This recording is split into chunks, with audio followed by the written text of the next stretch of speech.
Let's check in. Let me see the shoes today. What shoes are you rocking with? Well, I mean, I had to do 2 outfits, right? So this is, I gotta lift my leg up. Outfit.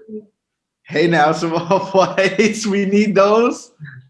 So that's the check-in for now. When I think about my, like my New York influence, even Connecticut to some degree, I think of like warmth and like layering.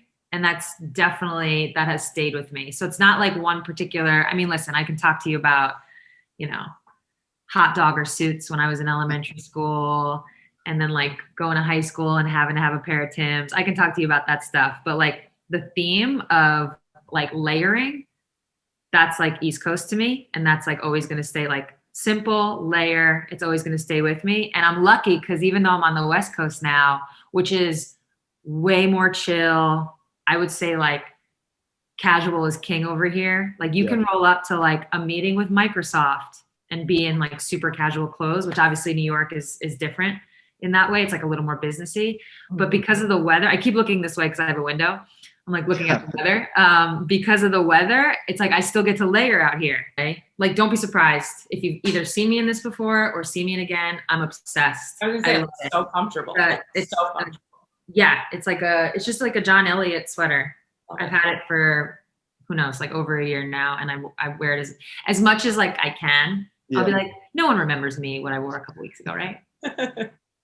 But once you have those moral basics like that, you can sort of use it to dress up, dress down, sort of anything you have kind of going on. Oh yeah, I wear it with jeans. I wear it with sweats. It's like a cozy in the house. It's like a go to dinner, everything in between. I layer it. I'll wear like a jacket, a long kind of jacket over it. If it's like cold, if I'm in New York and it's cold out, I've pretty much worn it every way possible. We'll be on the lookout for it now. Yeah, you'll see it. But you'll see it, definitely. Now we know on ProTrending, we're like, listen, we've got the John Elliott cardigan, the one that's worn all throughout the cities. I need to get, this is the mistake I made was I didn't swoop like every color. Yeah. First meet Kariym.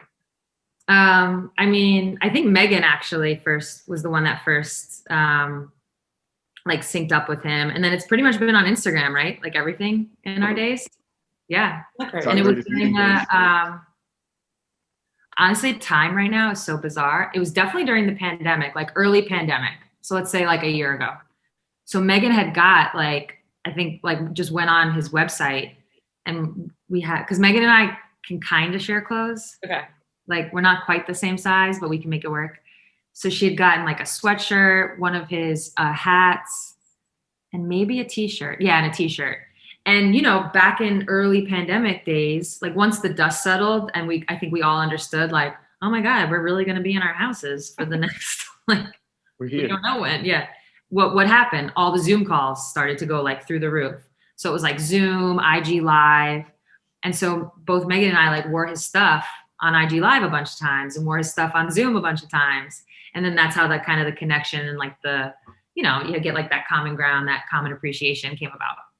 Thing from the East Coast you're thinking about is the way that you're sort of layering an outfit because you have that necessity. And, you know, going to Seattle, a place that you're going to have some of those weather elements, you know, that I'm sure has a big transitional influence between the two cities, I'm sure.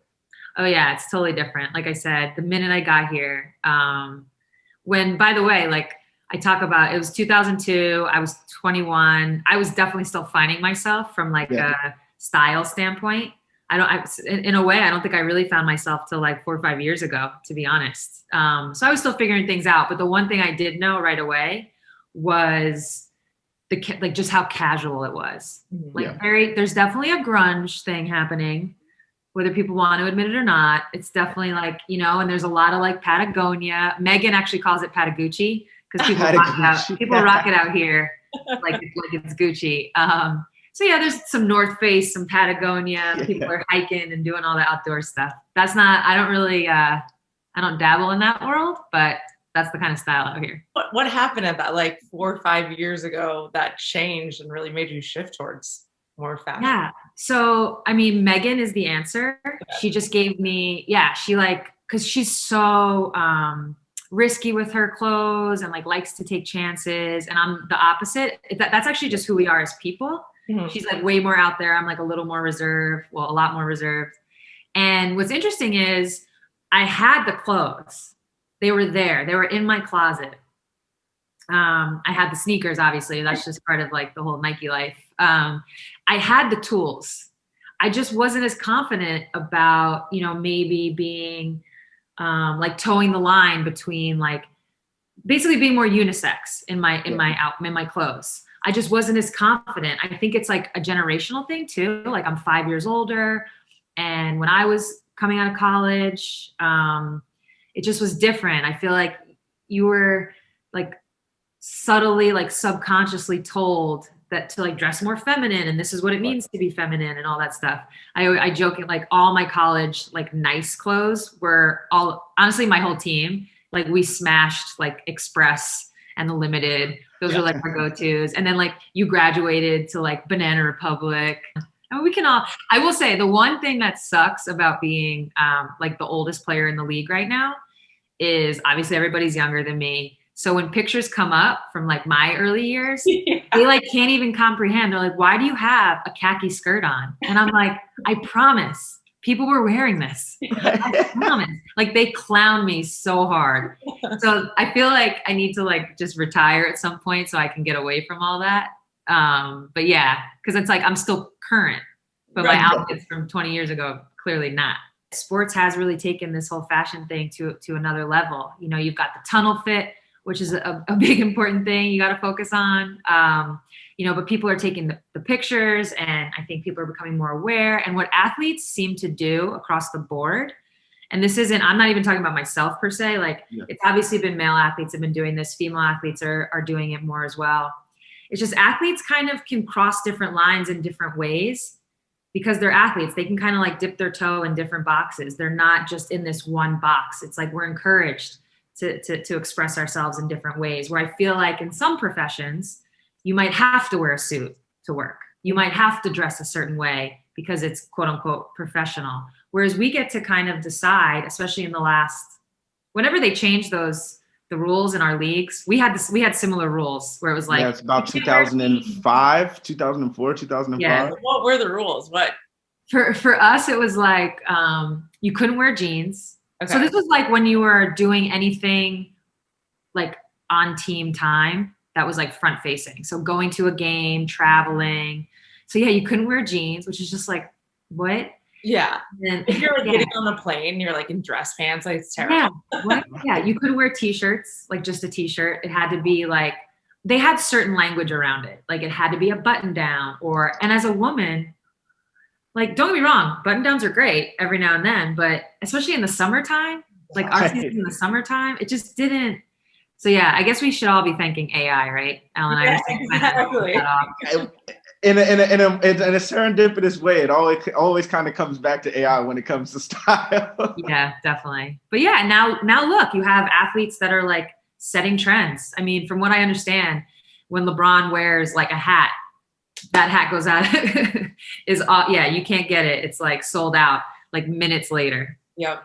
I think there's like a layer of trust when it comes to athletes because you guys are so everything about yourself is on the court or in the media. So it's different than a celebrity. Yeah. They're playing a role. So I feel like people trust your style a little bit more because it's like authentically you and nobody's really telling you what to do.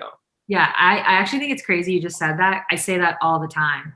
Like in my experience, I've been around enough athletes in certain social settings, whether it's myself and Megan, or, you know, since we brought up the name LeBron, we'll use LeBron. Like I've seen some things in my time, and celebrities, the same way maybe like a fan might approach a celebrity will approach an athlete in that way. And and it really like hit me a couple of years ago where I was like, oh, like, because athletes are themselves. They're not playing a part. They're not playing a role. So it's really fascinating you said that because I've legit caught on to that and thought the same thing. And I think some of that does connect into like style. Yeah. Like even though a lot of people have stylists, it's still like your expression. You're not, you know, it's still like what you want. Like Chris Paul's a great example.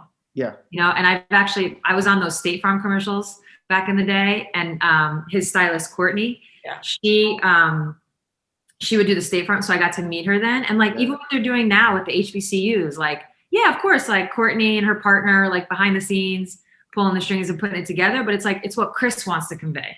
For sure. And the best stylists are going to be able to find and speak your language and communicate that. It's this beautiful mix of expressing, you know, for yourself as well as others. It allows so much, you know, fluidity also off the court in terms of your engagement opportunities and all of the growth in your game specifically. How do you think that you guys can, you know, continue to be leaders in terms of connecting off the court for not just female athletes, but athletes in general?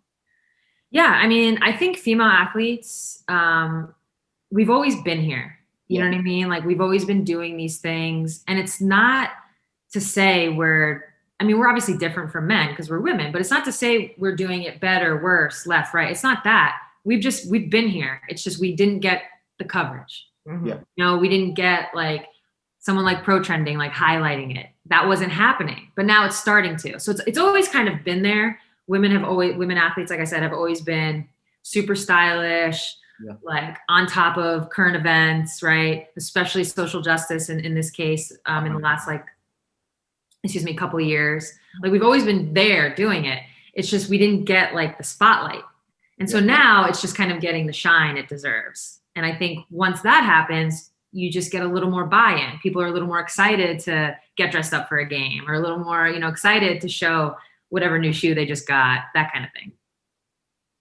I remember reading in one of your interviews, you were saying the way that the WNBA was kind of packaging the game was really a highlight on femininity, right? Which that can be viewed through a lot of different lenses. How do you think that this push in style really allows you to repackage what femininity even means? So I'll speak from like my own personal story. So as I was saying earlier, like early in my career, kind of just got the sense, and I've said this, like you said, you read an interview about it. I've said this before, like kind of got the sense that like, you know, I needed to push the feminine parts. And so let me wear, you know, a skirt and heels to this, or let me shop at Banana Republic for that. No shade to Banana Republic, just saying. You know, so you kind of, there was just like, I don't know how to explain it. I'm telling you, it was just, I just knew that like the more feminine, the better.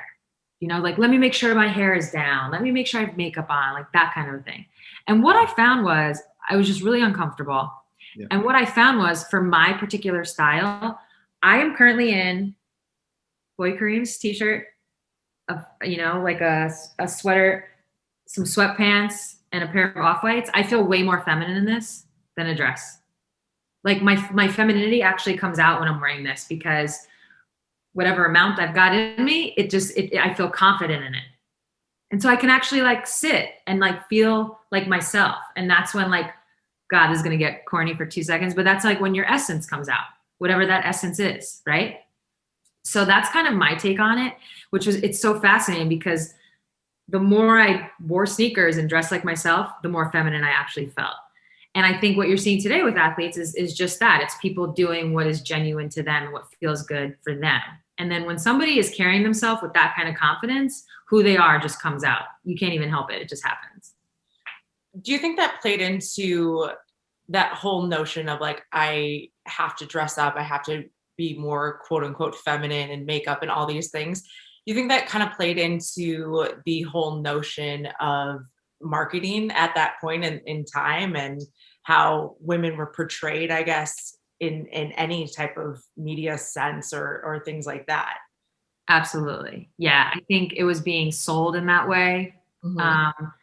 It was being sold so the league could be sold. It was being pushed. And what's so interesting is I think for women, there is this whole spectrum. And I think we all kind of fall somewhere on it. You know, I'm not even going to say, it's not even like feminine, masculine spectrum. Yeah. It's not that. There's just a whole style spectrum. Like, women can really be versatile. Not that men can't. And it's actually, we're starting to see more men be even more versatile. If you like watch, you know, Saturday Night Live with Kid Cudi, right. You know what I mean? Like, right. I think that's starting to happen more and more. Women have always kind of been like that. And our league is actually a really good like demonstrator of that. Because we just have so many, whether it's I mean, obviously we have different races, religions, sexual orientations, but we also have different like sizes and shapes. Mhm. Like I'm a 5'9", like fairly slimish point guard. And then I have teammates who are 6'5", you know what I mean? And like, I don't know their weight. I won't put that out there anyway, but you could imagine just by nature of the height, and they're bigger or they're curvier, or some women are like up and down, no hips. Some women have much bigger hips. Like we're all kind of all over the place. And now we're able to showcase the style with that. Because there are so many different, shapes and sizes.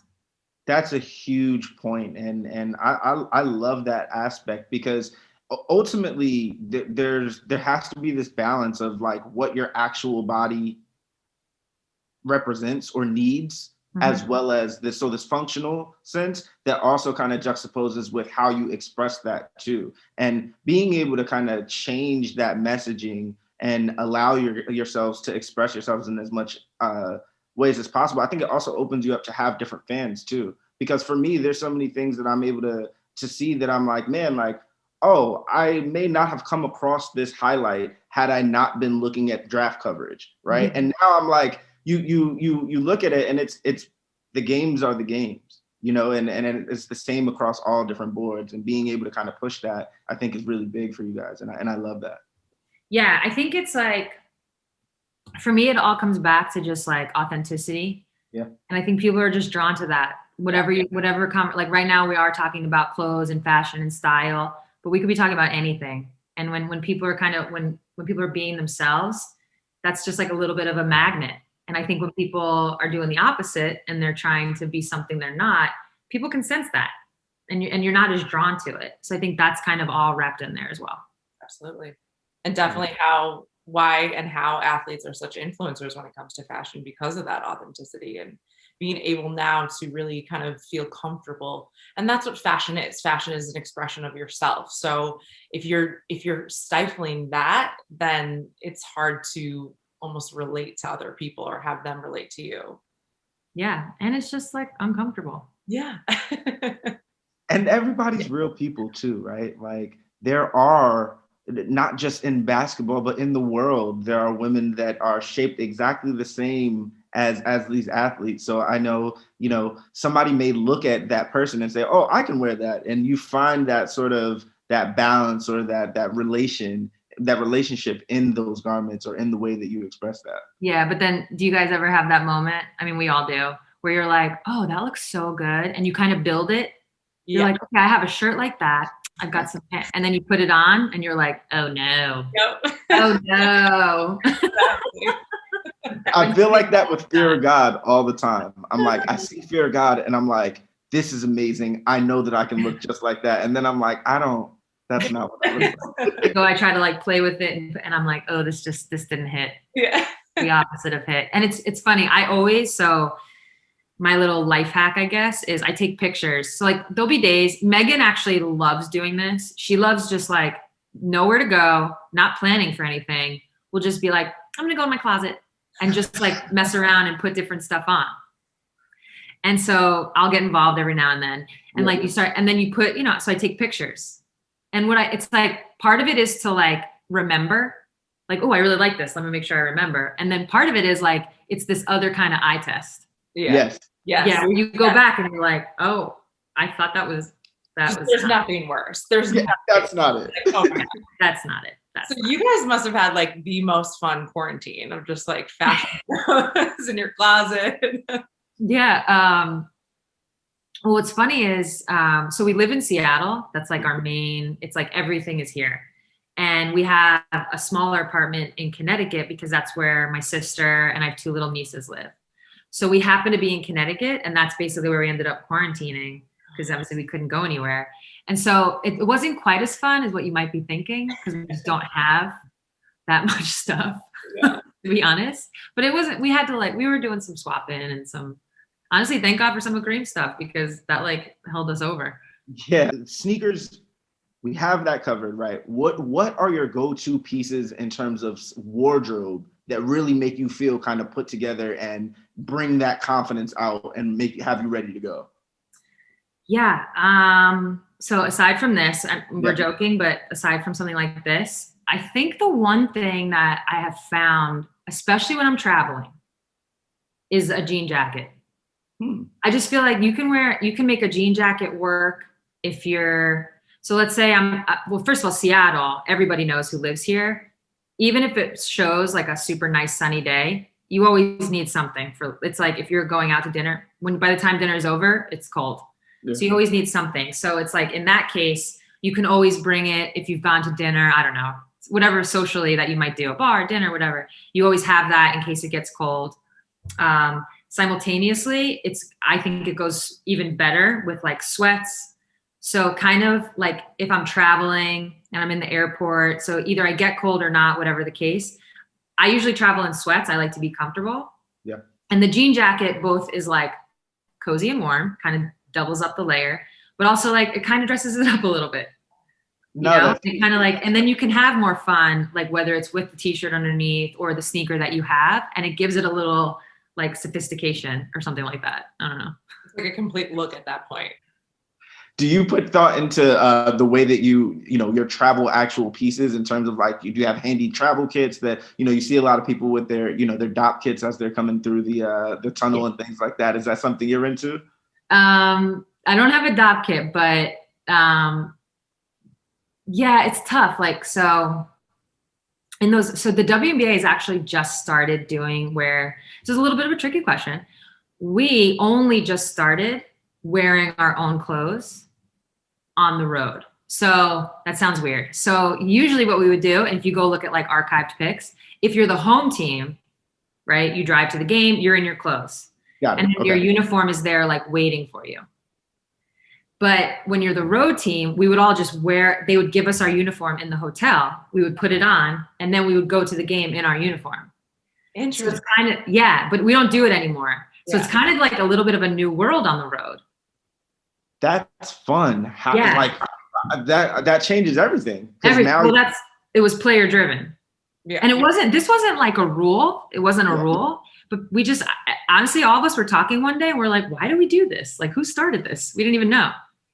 And so a couple of years ago, 2019 was the first year where players who were traveling and on the road would get dressed and go to the game in their outfit. So it's like a whole new world. And then I actually haven't experienced it yet because we were in the bubble. Yeah. Yeah. So this is like a whole new world. But I can tell you one thing about my packing. I'm a roller. So I like pack it and then I roll. Roll everything up. Yeah. So I'm a roller. That's the only way you can have. Do you think that shifted because of athletes being more of an influencer in fashion? Yeah. Definitely. Yeah. I think we wanted it. Like, we want to have fun. We want to showcase it. And literally it was like a random conversation. There was a bunch of us, like I think on like a group text, and we were just kind of like, maybe we should. And it was each individual team's choice. So it wasn't, like I said, this wasn't a rule. It was just one of those like unspoken rules where nobody really knew where it came from. And then our team started chatting about it, and we're like, yeah, let's wear our own clothes to these games. And it was unanimous. Some people were a little like, because it is easier. Yeah. You don't have to think. You don't have to pack as much. You don't have to think as much. But for the most part, everybody was like, nah, let's do this. Mm-hmm. And I think it was great because you got to see like those tunnel pictures those are important. And it's just fun. It's just fun. And I personally believe in the whole like look good, feel good, play good. Mm-hmm. And then I know they pay good. That's like that's the good part. That's the good part. But before Deion Sanders said that, I was more like, it's true. If you look good, you feel good. And when you feel good and you're not like worried about anything, you play good. It's like one less thing to care about. So it kind of gives you like a little bit of a confidence. So that's kind of how it's all gone down. And then I've just always had a bunch of sneakers. And literally one day, again, like I woke up and it was like, I guess I'm a sneakerhead because I have all these. I didn't even mean to do it. I just like them. It's just genuinely like who I am from like when I was a kid. Love it. This mix of like you say this kind of the like racer and that silhouette that is almost it's athlete inspired, but it's something that has this lifestyle element as well. Like, I think that's so perfect for kind of where we are right now. How do you use that sort of stuff and infuse it into your colorways and kind of the way that you do the Keep Sue Fresh things and things like that? So what's interesting, I mean, if anyone has ever worked with Nike, they know like Nike is telling a story at all times. All of their gear, all of their shoes, they're like probably one of the best storytellers that we have like in society for real. And so when we sat down for, so actually the first Keep Sue Fresh, I had no idea about.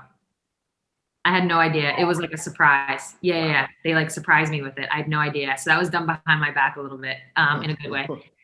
But even that one. So even though I wasn't like actually hands-on involved, if you look at what from far away, what looks just like kind of like graffiti writing, kind of just looks a little mess, like crazy. If you look, there's actually a lot of my accomplishments.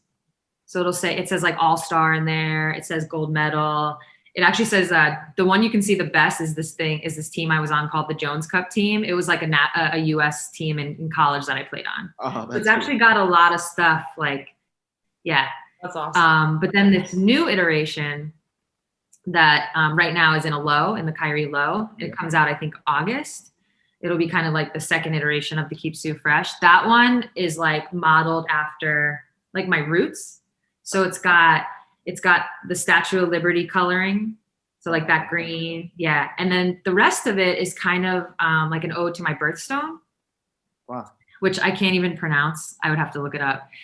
October, I'm a Libra. We actually have 2 birthstones. So it's opal and then another one. But I'm like, should I look it up? I never knew that. October has 2 birthstones. That's a special thing. Yeah, hold on. Libra birthstone. It's like, yeah. And so that has like just all kinds of colors. Like, and if you look at the shoe, it's kind of got that vibe. Like it's just all these colors that pop but go. They almost like not clash. There's almost like, oh, this and that, but it still goes. And so that's what this one is about. For your wedding, are shoes going to be the first thing you pick? Oh, good question. I haven't even thought of that.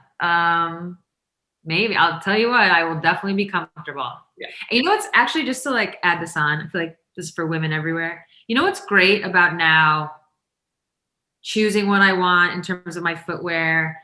Now it's like there are times where I do want to wear heels. And like that's me choosing it, right? I'm not like being forced. Or like, you know, I have loafers, I have all kinds of different shoes, or like Doc Martens even, but it's like I'm choosing them now. You know what I mean? It's like a choice versus being forced. And now, so like the times where I do, because I went to a wedding like last January, so like a year and a half-ish ago. And I was like, I had this jumpsuit on. I was like, I want to wear heels with this. And it felt like so nice to be the one choosing that. Yeah. Right, not being forced. Totally different experience. Yeah. I love that. No, that's awesome. And now you have more options now too. Everybody has you have a mix because sneakers have sort of infiltrated all spectrums of fashion, right? Like you have more of a comfortable, you know, style than you didn't have before. You have dress up sneakers that you can wear with different things. Yeah. So I'm interested to see how you're gonna infuse, you know, your sneaker styling into, you know, the whole wedding and everything like that. I know. We actually might we haven't decided yet, but we might end up doing like a destination tight. So I might be shoeless. I was gonna say barefoot, yeah. Yeah. We don't know. We don't know. As an athlete, how do you think you can continue to open yourself up and be more vulnerable or be equally as vulnerable with your style, but then also just who you are as a person? How does that kind of all balance together? Yeah. I think the short answer is like, you can't take it too seriously and you got to have fun. And I think a lot of times, no matter what you're talking about, but I've definitely learned this as an athlete, it's like, if you're scared to make a mistake or if you're scared to like get embarrassed, you're not going to really find things, right? You're not going to figure things out. You have to kind of be willing to make those mistakes because you learn from them. So maybe since we're talking about clothes, it's like, maybe you do put something on and wear it out and it didn't quite hit, but you're going to learn from that, you know? And like in the risk, what I have found is like in the risk, you actually end up finding some really dope outfits that you never would have found.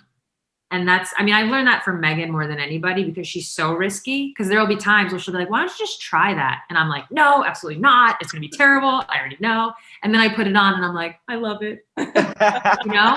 So you have to kind of step outside of yourself to like take those risks to really find. And like I said, it's so analogous to like I guess maybe synonymous is the right word, to so many things in life. Like for me as an athlete, that's what being an athlete at a high level is. Like you cannot be afraid to make mistakes. You can't, because if you play scared, nothing good is going to come from that. So it's very similar. No, I love that. And as a stylist, those are my happiest moments when you get that final buy-in, when you're like, try the tutu on. How about this? How about this? I wish you would have seen my face. I walked in, I turned the corner, and they had it like hanging with the sweatshirt. It was like already paired. I walked in, I was like, oh no. That's how you have to do it.